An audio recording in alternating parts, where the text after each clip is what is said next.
तो दोस्तों आज मैं एक दूसरी वीडियो लेके आ चुका हूँ आपके सामने। आज हम डिस्कस करेंगे इलेक्ट्रिक फील्ड के बारे में। अभी तक हम चार्ज के कॉन्सेप्ट को समझ चुके हैं। हमने देखा कि चार्जेस की डिफरेंट टाइप ऑफ प्रॉपर्टीज़ होती हैं। दूसरा हमने देखा कूलम्ब्स लॉ क्या होता है। एक हमने देखा कि फोर्स क्या होता है, मल्टीपल चार्जेस के बिटवीन फोर्स के कैसे कैलकुलेट करते हैं, प्रिंसिपल ऑफ सुपरपोजिशन को देखा हमने। आज हम एक बहुत ही बेहतरीन और एक बहुत ही इम्पोर्टेंट कॉन्सेप्ट की तरफ जा रहे हैं, जिस कॉन्सेप्ट का नाम है इलेक्ट्रिक फील्ड। अब बात ये आती है कि हमें इसकी ज़रूरत क्यों पड़ती है, why do we need an electric field, और ये होता क्या, ये एक्चुअल में फिजिकली एग्जिस्ट करता है नहीं करता है, आखिर इसका फिजिकल इंटरप्रिटेशन क्या है, इसकी फिजिकल मीनिंग क्या है, और हमारा डेली लाइफ से इसका क्या कनेक्शन है, इसको हम देखेंगे। तो देखिए, मैं कूलम्ब लॉ से स्टार्ट करूंगा। मैं सबसे पहले बात करूंगा कि इसकी हमें ज़रूरत क्यों पड़ती है। तो अगर हमारे पास दो पॉइंट चार्जेस हैं, मान लीजिए हमारे पास दो पॉइंट चार्जेस हैं, लेट सपोज हमारे पास एक Q1 चार्ज है और एक हमारे पास Q2 चार्ज है ना। और इनके बीच की कुछ डिस्टेंस है, मान लीजिए कि इनके बीच की जो डिस्टेंस है वो बहुत ज़्यादा है। अगर हम ये मान लें कि इसके बीच की डिस्टेंस लगभग एक, ये मान लीजिए कि ये जो मेरा Q1 चार्ज है ये मेरा अर्थ में है और Q2 चार्ज मेरा मान लीजिए सन पर रखा हुआ है, एज्यूम कीजिए हिसाब से उससे हो, या फिर सन नहीं करना है तो मान लीजिए कुछ और, मान लीजिए कहीं ब्रह्मांड में कहीं बाहर रखा हुआ है, बहुत दूर है मतलब इस Q1 चार्ज से। अब इससे होगा क्या, अकॉर्डिंग टू कूलम्ब्स लॉ इन दोनों के बीच एक फोर्स लगेगा। वो इनके नेचर पे डिपेंड करेगा। अगर ये क्या है, सेम सेम साइन के तो रिपल्सिव होगा, अगर अपोजिट साइन के तो अट्रैक्टिव फोर्स होगा। तो इनके बीच एक फोर्स लगेगा कूलम्ब लॉ के अकॉर्डिंग, और वो फोर्स क्या होगा कि इन दोनों के बीच की डिस्टेंस क्या है उसके स्क्वायर के इन्वर्सली प्रोपोर्शनल होगा और इन दोनों के मल्टीप्लाई के प्रोपोर्शनल होगा। तो इन दोनों के बीच फोर्स लेगा। अगर मैं मान लो इनके बीच की डिस्टेंस बहुत ज़्यादा है, यानी इनके बीच की जो डिस्टेंस है मेरे पास, ये जो डी है, मान लीजिए डी इनके बीच की डिस्टेंस है, ये बहुत ज़्यादा है, बहुत ज़्यादा, बहुत दूर दूर है। तो इनके बीच जो फोर्स लगेगा कूलम्ब लॉ के अकॉर्डिंग, वो होगा इनके बीच force F is equal to k Q1 Q2 बटा डी स्क्वायर, ये इनके बीच फोर्स होगा। अब अगर मैं एक छोटी सी चीज करता हूं, अगर मैं इस Q1 चार्ज को, या फिर मान लीजिए इस Q2 चार्ज को, मान लीजिए मेरा Q1 चार्ज है, ये है मेरा अर्थ में, ये मेरा अर्थ में रखा है, और ये मेरा मान लीजिए ये मेरा कहीं दूसरी जगह रखा है, बहुत दूर है ये मेरा है यूनिवर्स में है कहीं, इसे हम यूनिवर्स कंसिडर कर लेते हैं, यूनिवर्स में ये कहीं दूर रखा है। एक काम करता हूं कि इन दोनों चार्जेस में से किसी एक चार्ज को, मान लीजिए यूनिवर्स वाले चार्ज को, इसको अगर मैं क्या करता हूं, इस Q1 चार्ज की तरफ थोड़ा सा खिसकाता हूं और यहां पर ले आता हूं कुछ डिस्टेंस इसमें, मान लीजिए ये मैं डेल डी डिस्टेंस, डेल मतलब स्मॉल सी डिस्टेंस में इसे इसकी तरफ खिसकाता हूं Q1 चार्ज की तरफ, और इसे मैं यहां पर ले आता हूं इस पॉइंट पर, है ना। इतनी डिस्टेंस मैंने इसे खिसका दी, डेल डी डिस्टेंस हो गई है मेरी। अब ये चार्ज मेरा यहां पर आ गया है इस पॉइंट पर,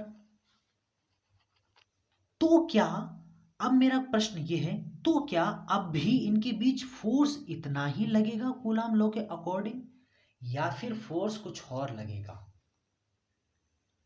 तो कूलम्ब लॉ क्या बोलता है कि इनके बीच, अब देखिए इस यहां से यहां तक की ये मेरी टोटल, जो यहां से यहां तक की जो मेरी ये डिस्टेंस है, ये मेरी डी थी, इतनी डिस्टेंस मेरी ये डेल डी है, जो इसको मैंने यहां से यहां तक चला दी।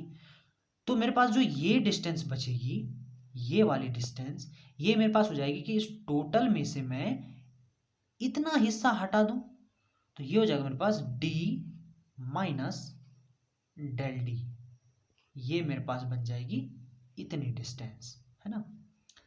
अब इससे होगा क्या कि अकॉर्डिंग टू कूलम्ब लॉ मेरा जो फोर्स निकलेगा, अब इस कंडीशन में कि जब मेरा Q2 चार्ज इस पॉइंट पर है और Q1 यहां पर है, इस कंडीशन में जो मेरा फोर्स निकलेगा वो निकलेगा according to Coulomb law F is equal to k Q1 Q2 upon इन दोनों के बीच की डिस्टेंस, और इन दोनों के बीच की अब डिस्टेंस कितनी है, इतनी है, ये यानी d माइनस डेल d और इसका स्क्वायर, ये इनके बीच फोर्स लगेगा। लेकिन अब बात आती है कि यहां पर जो ये कूलाम लॉ है ना, यहां पर ये कूलाम लॉ यहां पर गलत बात बता रहा है हमें। यहां पर इनके बीच इतना फोर्स नहीं होगा, ये रॉन्ग है। बोलिए कैसे?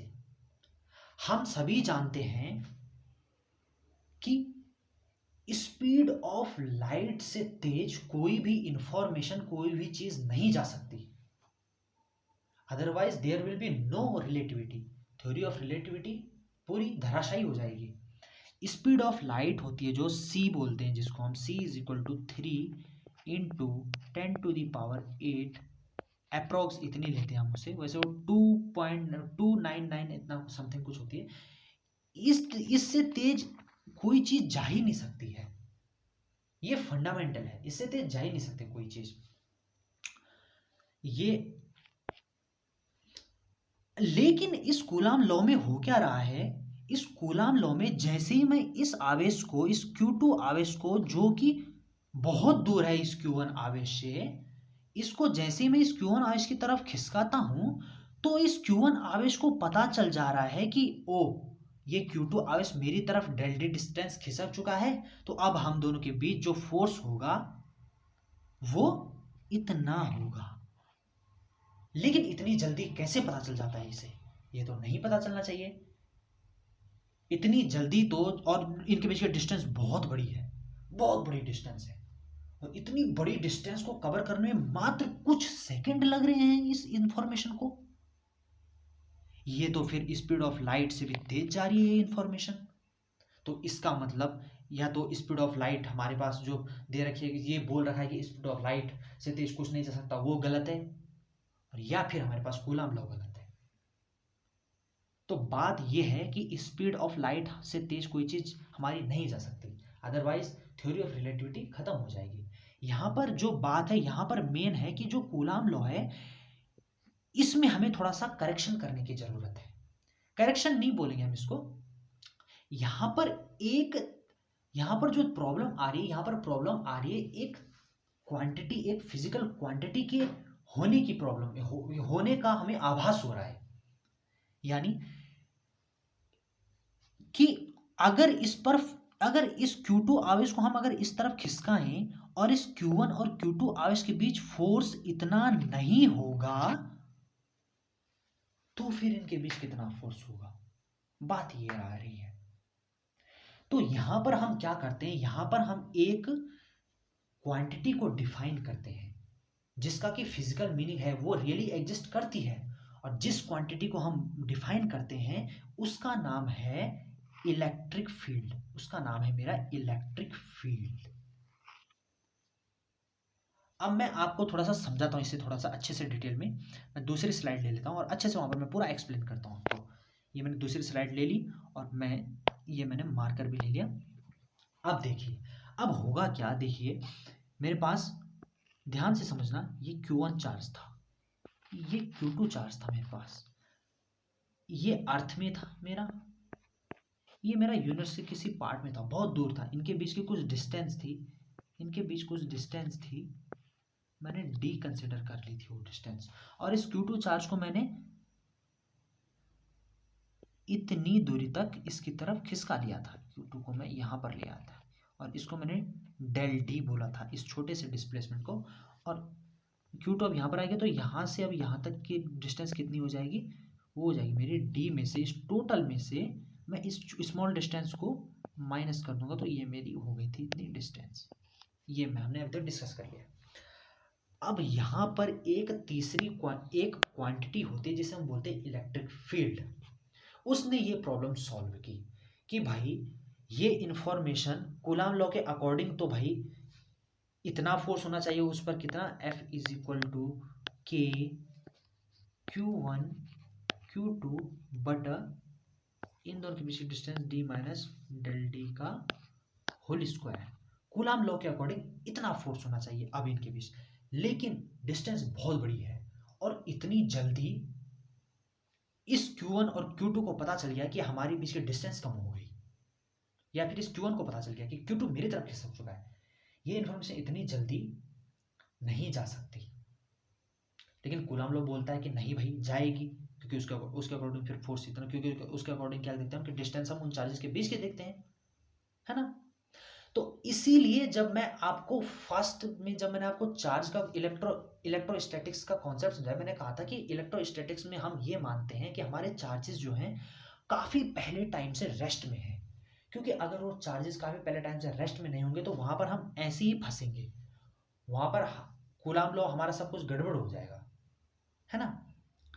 तो यहां पर हम क्या करते हैं, एक हम क्वांटिटी को डिफाइन करते हैं जिसको हम बोलते हैं इलेक्ट्रिक फील्ड। यहां पर हम डिफाइन करते हैं इलेक्ट्रिक फील्ड। अब इलेक्ट्रिक फील्ड को इसको रिप्रेजेंट करते हैं हम ई से। अब इलेक्ट्रिक फील्ड को के आने से क्या होगा, अब हम क्या बोलते हैं कि जो ये Q1 चार्ज है, ये जो Q1 चार्ज है मेरा, ये Q1 चार्ज, इसके अंदर एक फंडामेंटल एक गुण है क्या करने का, इलेक्ट्रिक फील्ड बनाने का। इलेक्ट्रिक फील्ड मतलब एक एरिया है, बहुत बड़ा एरिया, एक फील्ड है, कुछ है, मतलब फिजिकली एग्जिस्ट करता है। वो हमें भले ही दिखता नहीं, जैसे हवा है, हवा एग्जिस्ट करती है लेकिन है, वो हमें दिखती नहीं है लेकिन है, वो है। ऐसी इलेक्ट्रिक फील्ड एक चीज है जो कि जनरेट होती है, जो बनती है किसके कारण, चार्जेस के कारण। तो यहां पर क्या होगा कि यहां पर ये जो Q1 चार्ज होगा ये क्या करेगा, एक इलेक्ट्रिक फील्ड जनरेट करेगा, ऐसे ऐसे चारों तरफ ऐसे इलेक्ट्रिक फील्ड जनरेट करेगा चारों तरफ। ये भी क्योंकि मेरा ब्लैक बोर्ड 2D में है तो ये आपको 2D में से चिपका हुआ लग रहा है, लेकिन ये 3D में सोचिए आप, चारों तरफ मतलब आगे पीछे ऊपर पूरा इलेक्ट्रिक फील्ड जनरेट करेगा। ऐसे ही ये Q2 भी अपना एक इलेक्ट्रिक फील्ड जनरेट करता है, मतलब ये प्रॉपर्टी है उनकी, फंडामेंटल गुण है उनके अंदर, ये जनरेट करता है, इलेक्ट्रिक फील्ड को जनरेट करेगा। उसके कारण क्या होगा कि अब ये इलेक्ट्रिक फील्ड यहां से फैलता हुआ पूरे जगह, पूरे यूनिवर्स में फैल जाएगा ये इलेक्ट्रिक फील्ड, और इसका भी पूरी जगह फैल जाएगा।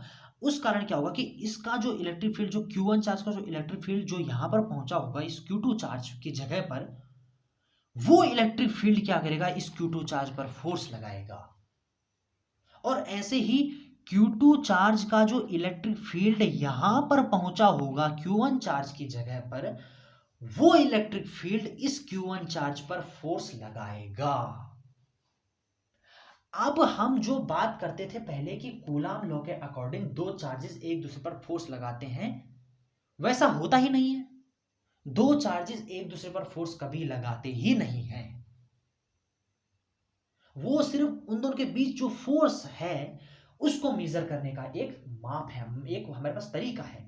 दो चार्जेस कभी भी फोर्स नहीं लगाएंगे एक दूसरे पर, सिर्फ चार्जेस का काम होगा कि हम एक इलेक्ट्रिक फील्ड जनरेट करेंगे, मतलब एक फील्ड जनरेट करेंगे, और वो फील्ड क्या करेगा, उस चार्ज, उस दूसरे चार्ज पर फोर्स लगाएगा, ना कि डायरेक्टली ये चार्ज उस Q2 पर फोर्स लगा देगा। ये Q1 चार्ज इस Q2 पर फोर्स लगा देगा। इस Q1 का इलेक्ट्रिक फील्ड जो यहां पर पहुंचेगा कुछ टाइम के बाद, वो इस पर फोर्स लगाएगा।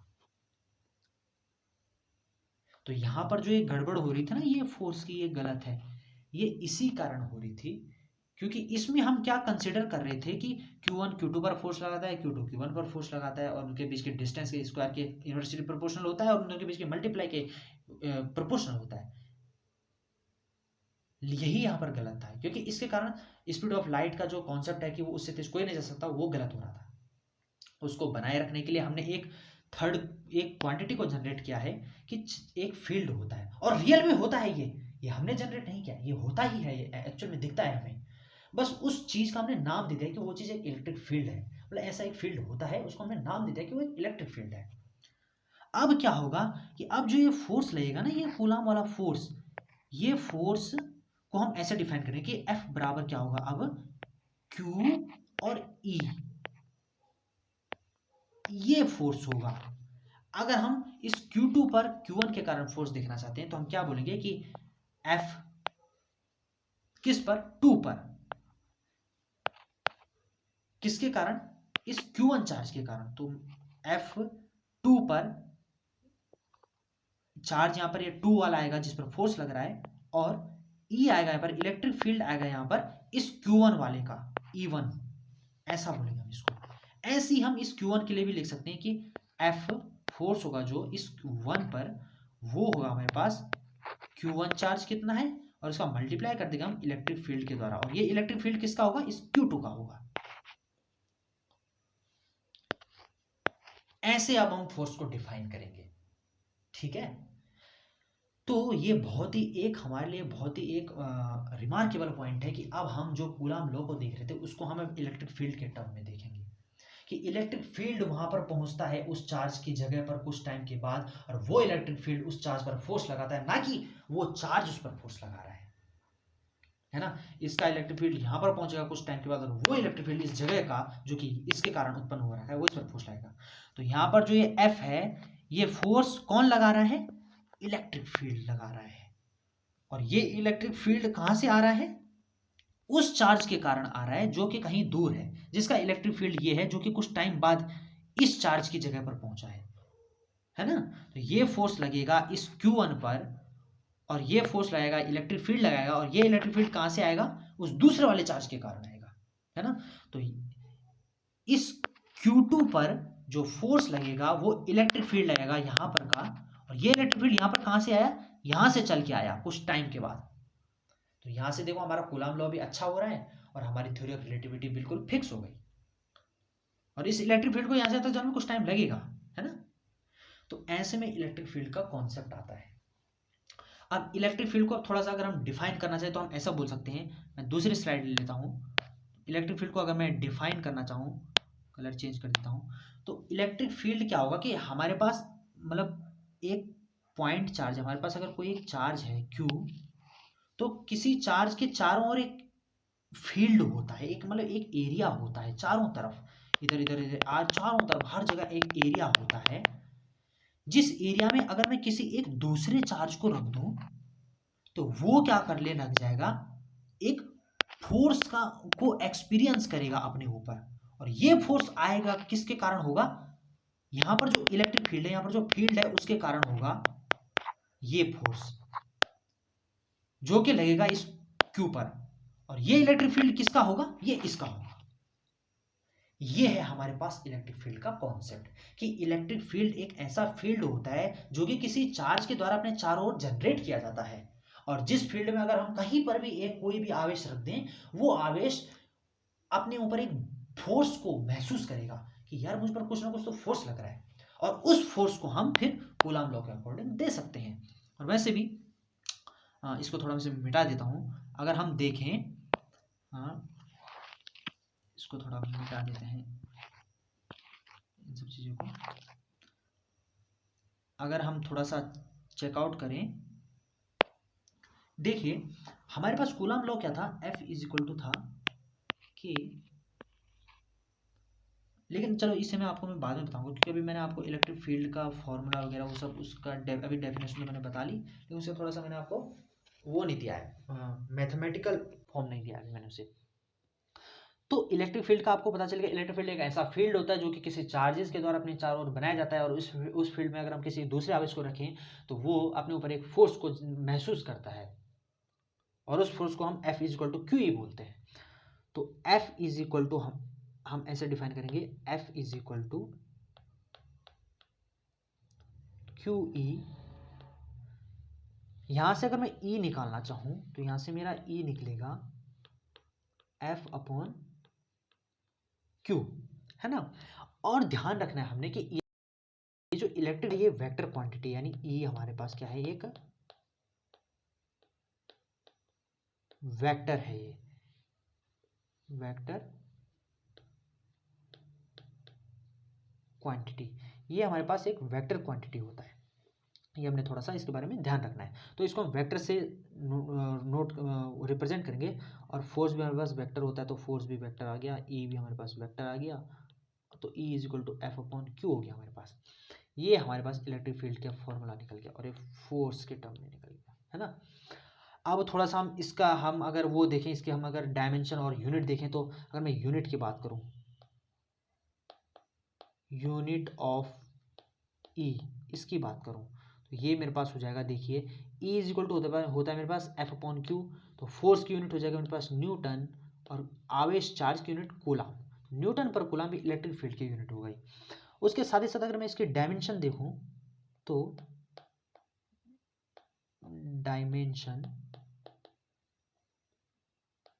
डायमेंशन मेरे पास आ जाएगी। देखिए फोर्स की डायमेंशन क्या होती है, MLT-2, ये फोर्स की डायमेंशन। और चार्ज की डायमेंशन होती है, ये मैं कई बार बता चुका हूँ, ये होती है मेरे पास AT, है ना। ये ऐसे में निकलेगी चार्ज की dimension. I is equal to होता है current is equal to charge per unit time. तो यहाँ से Q इज इक्वल टू क्या हो जाएगा मेरे पास IT। I को हम एम्पियर A से डोनेट करेंगे, T को हम टाइम से डोनेट करेंगे, तो ये AT इस चार्ज की क्या हो गई, डायमेंशन हो गई। और यहाँ से अगर मैं इसको फर्दर सॉल्व करूँ इस वाले को, इलेक्ट्रिक फील्ड की डायमेंशन करूँ, तो ये आ जाएगा मेरे पास M, और यहाँ पर L, टी की पावर नीचे 1 है, ये ऊपर आएगा तो टी की पावर -1 हो जाएगा, और टी की पावर -2 और टी की पावर -1, टी की पावर -3। और उसके साथ ही साथ मेरे पास ML हो गया, टी की पावर -2 और ए की पावर -1 ऊपर आ गया -1। ये मेरे पास इसकी डायमेंशन हो गई, इलेक्ट्रिक फील्ड की डायमेंशन, सॉरी इलेक्ट्रिक फील्ड की डायमेंशन, है ना।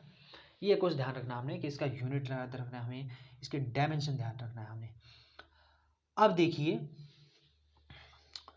तो इलेक्ट्रिक फील्ड, अगर मैं इलेक्ट्रिक फील्ड की थोड़ा सा इंटेंसिटी देखूं, इलेक्ट्रिक फील्ड की मतलब किसी पॉइंट चार्ज के लिए हम इलेक्ट्रिक फील्ड की इंटेंसिटी, इलेक्ट्रिक फील्ड को आखिर डिफाइन कैसे करेंगे, थोड़ा सा उसके लिए मैं एक दूसरी स्लाइड ले लेता हूँ। तो मैंने दूसरी स्लाइड ले ली। इसके साथ साथ अगर मैं देखूँ, चलिए ठीक है, इलेक्ट्रिक फील्ड अगर हमारे पास एक पॉइंट चार्ज है Q, इसके कारण अगर मैं किसी एक पॉइंट P पर, मान लीजिए P पॉइंट पर इलेक्ट्रिक फील्ड देखना चाहता हूँ, तो उसको मैं लिखता हूँ कि इस चार्ज से उस पॉइंट की डिस्टेंस कितनी है, इसको R मान लेते हैं, है ना। उसको मैं डिफाइन करता हूँ E इज इक्वल टू, चूँकि देखिए मेरे पास जो वो होता है, क्या बोलते हैं, इलेक्ट्रिक फील्ड E बराबर क्या होता है मेरे पास, F अपॉन Q होता है। अब देखिए एक सेकंड, E बराबर F अपॉन Q होता है। यहाँ पर F कैसे दिया जाता है मेरे पास, कूलाम लॉ के अकॉर्डिंग दिया जाता है। F दिया जाता है मुझे, F इज इक्वल टू दिया जाता है K Q1 Q2 मान लीजिए अपॉन R²। अब इस वैल्यू को अगर मैं यहाँ पर F की जगह पुट करूँ तो मुझे E की इंटेंसिटी मिल जाएगी, किसी पॉइंट चार्ज के कारण मुझे इलेक्ट्रिक फील्ड मिल जाएगा। तो यहाँ से मुझे E मिल जाएगा, F मेरा ये है, इसको पुट कर देते तो K Q1 Q2 upon R², और अपॉन में एक Q और भी है ना।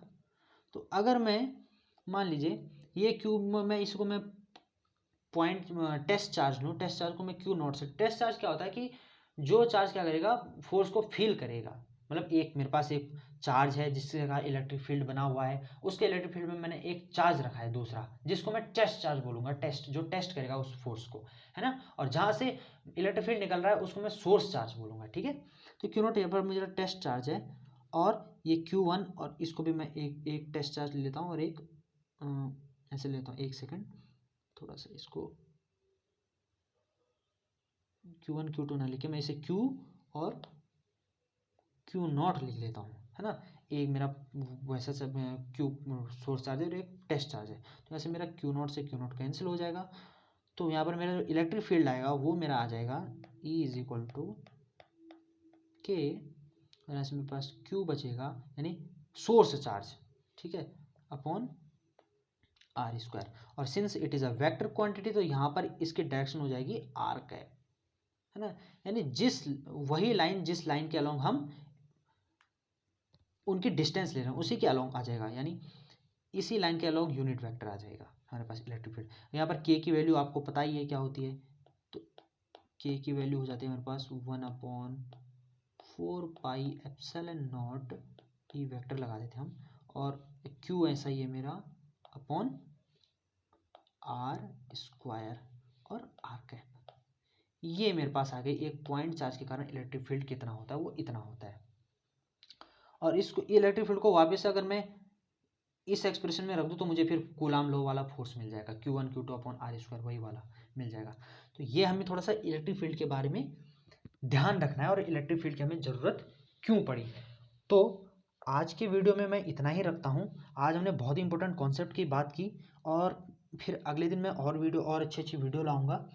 तो ये आपको ध्यान रखना है। इसमें हमने इलेक्ट्रिक फील्ड के बारे में बात की, इलेक्ट्रिक फील्ड होता क्या है, इलेक्ट्रिक फील्ड की डायमेंशन देखी, ये वेक्टर क्वांटिटी है, इसके हमने यूनिट देखी, इसके साथ ही साथ हमने देखा कि हमें इसकी ज़रूरत क्यों पड़ी, उसके साथ साथ हमने देखा कि इसका फिजिकल इंटरप्रिटेशन क्या है, ये है मतलब एक्चुअल में एग्जिस्ट करता है। हम पूरे दिन भर इलेक्ट्रिक फील्ड में ही डूबे रहते हैं, बात ये है। इलेक्ट्रिक फील्ड हमारा जो हमारी इलेक्ट्रोमैग्नेटिक रेडिएशंस होती है उनमें हमारे इलेक्ट्रिक फील्ड और मैग्नेटिक फील्ड्स होते हैं। जितने भी हम इलेक्ट्रिसिटी मैग्नेटिज्म से रिलेटेड जो भी करते हैं, हम करंट जा रही है उसके कारण इलेक्ट्रिक फील्ड भी होगा, मैग्नेटिक फील्ड भी होगा, सभी जगह इलेक्ट्रिक फील्ड मौजूद है। ये बात है, इसीलिए हमें इस क्वांटिटी को डिफाइन करने की ज़रूरत पड़ी। इसी के साथ मैं आज की वीडियो को यहीं पर ख़त्म करता हूँ।